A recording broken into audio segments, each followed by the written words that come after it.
수십 년간 우리는 마이크로소프트 윈도우가 필수적이며 빅테크 운영체제 없이는 현대 사회가 멈출 것이라는 말을 들어왔습니다. 프랑스는 그것이 거짓임을 증명했습니다. 세계에서 가장 강력한 국가 중 하나인 프랑스는 자국 경찰에서 마이크로소프트를 제거했습니다. 수만 대의 컴퓨터에 윈도우도 없고 라이선스도 없으며 실리콘밸리에 의존하지도 않습니다. 대신 그들은 무료 오픈소스 소프트웨어로 전환했고 그 결과는 정부 관계자들조차 놀라게 했습니다. 비용이 40% 나줄었습니다. 이것은 작은 실험이 아니었습니다. 대규모 기업 퇴출이었죠. 그리고 이것은 빅테크가 전혀 예상하지 못했던 무언가를 드러냈습니다. 유럽이 독점에서 벗어날 방법을 찾았을지도 모릅니다. 일장 40%의 단두대 프랑스 국가헌병대는 작은 사무실 실험이 아닙니다. 프랑스 법 집행의 두 기둥 중 하나입니다. 프랑스가 부서에서 윈도우를 제거하자 주목받았습니다. 현재 10만 3천 대 이상의 컴퓨터가 맞춤형 리눅스를 사용 중입니다. 이는 전체 데스크톱의 97%에 해당합니다. 나머지 3%는 오래된 레거시 계약에 묶인 특수 단말기에서 사용되고 있습니다. 그 계약들이 만료되면 마지막 윈도우 컴퓨터들도 함께 사라집니다. 새 장다르무리 컴퓨터는 운영체제 없이 출고되며 운영 윈도우 라이선스도 구매 가격에 포함되지 않습니다. 자동 활성화 신호도 레드먼드로 전송되지 않고 하드웨어는 완전히 빈 상태로 도착합니다. 그 다음에는 프랑스 정부 IT팀이 직접 컴퓨터를 조립하고 현장에 있는 경찰관들에게 보냅니다.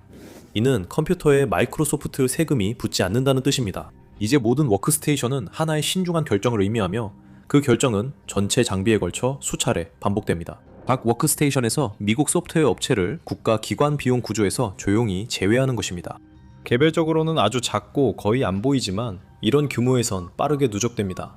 정리 작업도 신중하게 진행됐습니다. 전용 앱들은 새 컴퓨터에서 실행되도록 제작성됐습니다. IT팀은 전환 중 다운타임 없이 병행 배포를 했습니다. 인터페이스는 경찰관들이 익숙하게 사용하던 것과 같아 학습 곡선이 일지연의 핑계가 되지 않게 했습니다. 한 항목, 한 번의 결정이 수백만 달러를 절약했습니다. 매년 220만 달러가 라이선스 예산에서 삭감됩니다. 그 비용은 예전에는 프랑스 납세자들의 지갑에서 바로 마이크로소프트의 수익으로 들어갔죠. 매년 끝이 보이지 않던 이 상황이 바뀌었습니다. 유럽에서 가장 안정적인 수익원 중 하나였던 그 예산이 끊긴 거죠. 경찰 조달 담당자들은 이를 구조적 삭감이라 설명합니다. 마이크로소프트가 협상을 시도했으나 결국 떠나는 것만이 선택지였습니다. 총 소요 비용이 40% 감소했다는 수치가 진짜 중요한 부분입니다. 이것은 라이선스와 지원 계약부터 교육, 그리고 미국 소프트웨어를 정부 내에서 운영하는 데 드는 모든 비용을 포함합니다. 현재 운영 비용이 더 저렴해졌고 공급업체는 완전히 체인 밖에 있습니다. 내부 보고서에 따르면 성능이나 생산성 저하, 측정 가능한 다운타임도 없었습니다. 일부 경우 수치가 실제로 개선됐습니다. 마이크로소프트는 유럽의 보안에 민감한 기관에서 반복적으로 발생하던 수익원이 사라지는 것을 목격했습니다. 마지막 순간에 할인 패키지도 없었고 시애틀에서 고위 계정 매니저가 날아오지도 않았습니다. 외부에서 퇴출이 보일 때쯤에는 내부팀이 이미 운영체제를 소유하고 있었고 패치 파이프라인도 그들이 관리하고 있었습니다. 그들은 배포도구 체인을 완전히 소유해 퇴출이 일시적이 아닌 구조적 변화임을 의미합니다. 앞으로 프랑스 정부가 이를 되돌리고 싶어도 이제 그 제도적 역량은 전적으로 헌병대 내부에 존재하게 되었습니다. 실리콘밸리 주주들에게 돌아가던 모든 달러가 이제는 프랑스 국경 안에 머물게 되었습니다. 마이크로소프트가 받아들인 교훈은 불편한 것입니다. 프랑스는 더 나은 조건을 요구하지 않아 이것이 모든 문제의 핵심이었다. 하지만 돈은 이야기의 절반에 불과했음이 드러났습니다. 2장 텔레메트리 블랙홀. 더 큰 이유는 거의 아무도 공개적으로 이야기하지 않는 데이터 유출이었습니다. 최신 윈도우는 장치 진단, 충돌 보고서, 앱 사용 데이터 등 텔레메트리 정보를 수집해 마이크로소프트 서버로 전송할 수 있습니다. 이 기능은 주로 안정성과 보안을 위해 사용됩니다. 마이크로소프트는 개인정보 보호 자료에서 이를 문서화하며 데이터 흐름은 많은 관심을 받고 있습니다. 이 텔레메트리는 운영체제에 내장되어 있으며 사용자가 공유 정보를 줄일 수는 있지만 표준 설정에서는 완전히 비활성화할 수 없습니다. 컴퓨터가 감시하고 강제로 업그레이드하는 느낌은 이상하지 않습니다. 이는 문서화된 비즈니스 모델입니다. 일반 사용자에겐 단순한 배경소음이지만 민감한 데이터를 다루는 조직은 이를 실시간 정보 유출로 볼 수 있습니다. 그들은 기기를 떠난 데이터는 더 이상 정부가 통제하지 못한다고 봅니다. 콘텐츠가 박스를 벗어나지 않더라도 메타데이터 흔적과 활동 패턴은 남게 됩니다. 그리고 그것만으로도 충분할 수 있습니다. 그것은 작전 빈도, 수사 우선순위, 그리고 민감한 작전의 세부 사항을 드러낼 수 있습니다. 이 모든 정보를 10만 3천 개의 엔드포인트에 통합하면 G7 국가의 치안 유지 방식을 지속적으로 갱신된 그림으로 확인할 수 있습니다. 이 모든 과정은 실시간으로 이루어집니다. 일단 데이터가 국가 인프라를 떠나면 사실상 회수는 불가능합니다. 상황은 더 나빠집니다. 미국 법이 조용히 프랑스 법 자체를 무력화시킵니다. 2018년에 통과된 클라우드법, 미국 당국이 미국에 기반을 둔 클라우드 제공업체에게 서버 데이터를 요구할 경우 강제로 넘기게 할 수 있는 법적 수단을 제공합니다. 그 서버들이 전 세계 어디에 있든 물리적인 위치는 중요하지 않습니다. 프랑스 정부기관에게 이것은 단순한 가정이 아닙니다. 이것은 그들 법보다 우선하는 타국의 성문화된 법입니다. 어떤 공급업체와의 관계나 계약도 이를 변경할 수 없습니다. 그 기업 데이터 유출을 막는 것이 이전의 두 번째 동기였습니다. 전다머리에서 사용하는 맞춤형 리눅스 빌드는 사용 정보나 진단 정보를 외부 회사로 자동 전송하지 않습니다. 모든 진단, 로그 또는 크래시 정보는 프랑스 정부 엔지니어들이 운영하는 국가 인프라 내에 보관됩니다. 원리는 간단합니다. 운영 데이터가 국가를 벗어나지 않고 감사 점검으로 이를 확인합니다. 이런 관리 방식이 시스템 인식을 바꿨습니다. 자신의 워크스테이션에 대한 의심은 더 이상 프라이버시 전문가들만의 주변적인 우려가 아닙니다. 2026년 유럽 디지털 정책의 기본 전제로 자리 잡고 있습니다. 유럽 전역의 공공부문 조달 계약이 이를 반영하기 시작했습니다. 3장 하드웨어 구조. 마이크로소프트의 가장 수익성 높은 속임수는 바로 강제 하드웨어 노후화입니다. 윈도우 11은 설치 요구사항에 직접 내장된 하드웨어 호환성 장벽과 함께 제공됩니다. 컴퓨터에는 신뢰할 수 있는 플랫폼 모듈 2.0 칩이어랍니다. 승인된 특정 세대의 CPU, 최소한의 램, 그리고 보안 부팅 기능이 필요합니다. 이 중 하나라도 충족하지 못하는 컴퓨터는 업그레이드가 차단됩니다. 이 문제가 전 세계적으로 주목받은 계기는 윈도우 12 2025년 10월 지원 종료를 앞두고 있기 때문입니다. 그 시점에 전 세계적으로 수억 대의 완전히 정상적으로 작동하는 컴퓨터들이 사실상 교체나 업그레이드를 해야만 하는 상황에 놓이게 되었습니다. 하드웨어에 문제가 생겨서가 아니라 한 벤더의 제품 로드맵이 워싱턴주 레드먼드에서 정해진 일정에 따라 바뀌었기 때문이었습니다. 그로 인해 수천억 달러의 비용과 수천 톤에 달하는 전자 폐기물이 발생했습니다. 정상적으로 작동하는 데스크톱과 쓸만한 노트북들이 갑자기 매립지로 가거나 헐값에 처분될 처지에 놓였습니다. 기업 IT 부서, 학군, 병원 네트워크, 그리고 시 정부 모두가 똑같이 불편한 선택에 직면했습니다. 보안 위험이 커지는 지원 종료 소프트웨어를 계속 쓰거나 새 하드웨어에 큰 비용을 써야 했습니다. 교체 주기는 이제 기술이 아닌 예산 문제입니다. 그러나 프랑스는 업그레이드 주기를 아예 건너뛰었습니다. 맞춤형 리눅스 빌드는 하드웨어 제한이 없어서 오래된 장비도 경찰 단말기로 쓸 수 있습니다. 다른 소프트웨어 로드맵을 썼다면 해당 기계가 이미 교체 및 폐기됐을 수 있습니다. 이런 결정은 시간이 지날수록 교체 비용을 줄이고 절감 효과를 누적시킵니다. 기존 기기들은 5년에서 7년마다 정해진 일정에 따라 교체되는 대신 더 오랜 기간 동안 사용됩니다. 새로운 장비에 들어갔을 예산은 대신 공공 예산에 남겨지고 인력 총원, 교육, 현장 운영과 같은 분야로 재투자됩니다. 그리고 그 40%의 절감 효과가 다시 주목받게 됩니다. 이 절감은 단순히 라이선스 비용에만 국한된 것이 아니었습니다. 라이선스 비용은 가장 눈에 띄는 부분일 뿐입니다. 덜 눈에 띄는 비용들은 그와 관련된 순환 과정에서 발생합니다.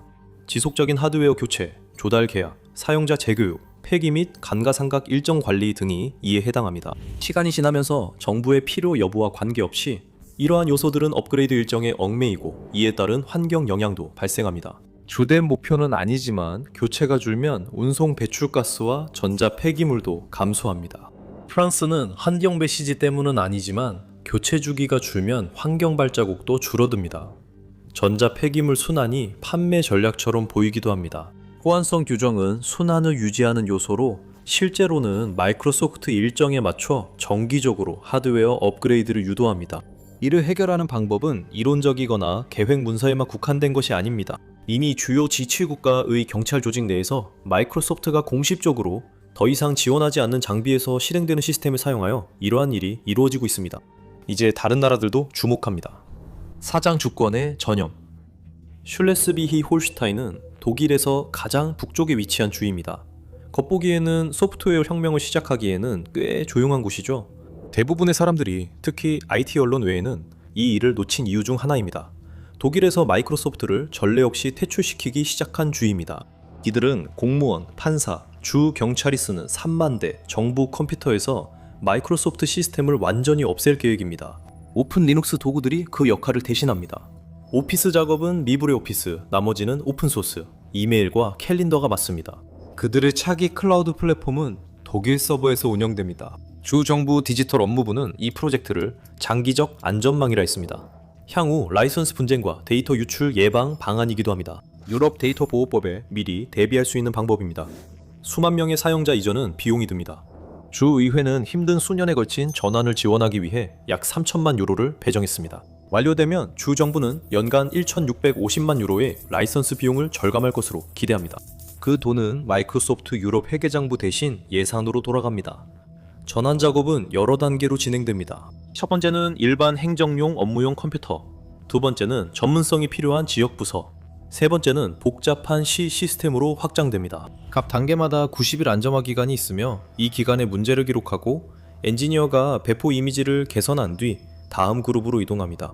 정치적 지속성이 이 프로젝트를 전략적으로 중요한 것으로 만듭니다. 슐레스비 홀슈타인과 같은 곳에서는 이 변화가 단기적인 이니셔티브라기보다는 장기적인 디지털 독립으로 인식되고 있습니다. 이론적으로는 미래의 정부가 방향을 바꿀 수도 있지만 그렇게 하려면 상당한 반복 비용을 다시 들여야 하고 이미 일상 업무에 통합된 시스템을 다시 구축해야 한다는 의미가 됩니다. 이 두 사례가 보여주는 패턴은 점점 반박하기 어려워지고 있습니다. 핵무장을 한 G7 국가가 자국의 최고 경찰 조직을 윈도우 없이 운영하고 있습니다. 1000만 대의 전국 컴퓨터를 보유한 독일의 한 주도 똑같은 길을 걷고 있습니다. 예전에는 기업들이 진정한 대안이 없다는 핑계를 댔습니다. 이제 그런 변명은 힘을 잃었습니다. 하지만 대기업 IT 업체들이 두려워하는 건 라이선스 비용이 아닙니다. 실리콘밸리의 영업 전략이 진정한 대안이 없다는 생각에 기반한 것이 문제입니다. 그리고 그 균열이 구체적 수치로 드러나면 힘의 역학이 바뀌고 모든 미국 소프트웨어 회사가 이를 느낍니다. 2026년 프랑스 정부 부처는 마이크로소프트 담당자와 만날 때 이미 계약 없이 살아가는 모습을 담은 내부 자료를 갖고 있습니다. 그들은 제품 없이도 운영이 가능하다는 증거가 있습니다. 협상 구도가 크게 바뀝니다. 예전에는 공급업체가 조건을 내고 고객이 할인을 요청했지만 이제 고객이 떠날 수 있는 로드맵을 갖고 협상장에 오며 가격 결정권이 상대방에 넘어갑니다. 유럽 소프트웨어의 파급 효과도 이미 보이고 있습니다. 유럽의 오피스 소프트웨어 판매 기업들과 채팅, 로그인 시스템 개발팀 모두 정부 문의가 급증했다고 밝혔습니다.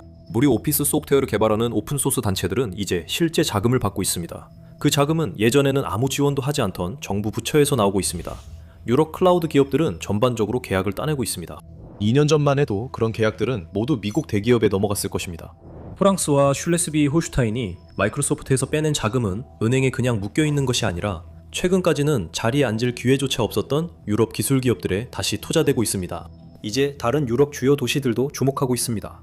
네덜란드, 이탈리아, 스페인도 시스템 재검토를 추진 중이며 이런 흐름이 확산되고 있습니다. 각각이 곡선에 또 다른 데이터 포인트를 추가합니다. 이것은 결국 여러분의 노트북에도 영향을 미치게 됩니다. 이 작업에 숨겨진 개인적인 교훈은 꽤나 명확합니다. 국가경찰이 사용하는 동일한 오픈소스 소프트웨어를 무료로 제공하며 노트북과 오후 시간만 있으면 누구나 설치할 수 있습니다. 프랑스 정보기관의 작전을 보호하는 같은 텔레메트리 차단 기능이 평범한 가정도 보호합니다.